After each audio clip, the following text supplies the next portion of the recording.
Hi everyone, welcome back to my channel, 4B Curly Me. Today I'm going to make one of my favorite leave-in conditioners, hibiscus and rice water. I'm bringing these two together for a perfect balance.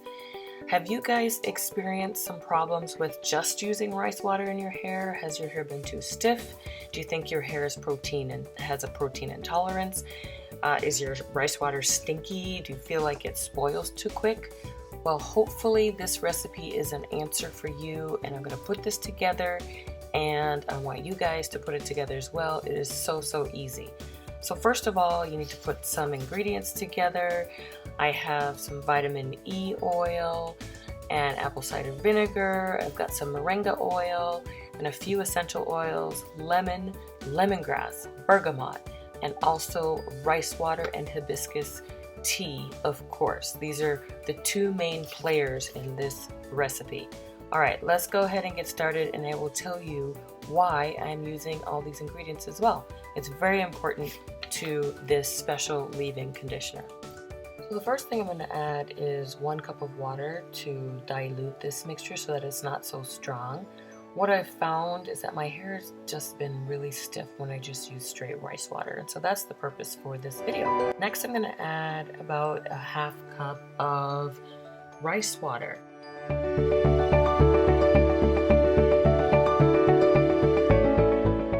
I'm going to add about a 1/2 cup of hibiscus tea. This is a great powerhouse for this recipe because it nourishes the hair, it combats itchiness, it conditions and hydrates your hair as well, and it prevents split ends. My most favorite thing about hibiscus is that it's rich in vitamin C also.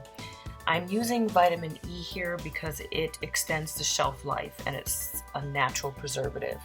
Next, I put apple cider vinegar because it prevents bacterial growth and it keeps your scalp healthy. The reason why I'm adding moringa is because it fights dry scalp and it moistens and prevents split ends, and it's also rich in vitamin C. And an awesome thing about bergamot is it helps keep your scalp clean, which is good when you are using shea butter in your hair, and that's what I'm doing right now. If you're not shea butting your hair and you just like to use this mixture as a daily leave-in, that's fine too. I've also added lemongrass, not just for the way it smells, which is really delicate and citrusy, but because it's actually an astringent and it strengthens the hair follicles. I also added lemon oil because it has antibacterial properties and it regulates the sebum that, as you know, moistens your hair and keeps it from drying out. And it's very important to know why you're using essential oils. Don't just add them because they smell good. And I specifically did research because I was sick and tired of my rice water smelling stinky and spoiling too quickly.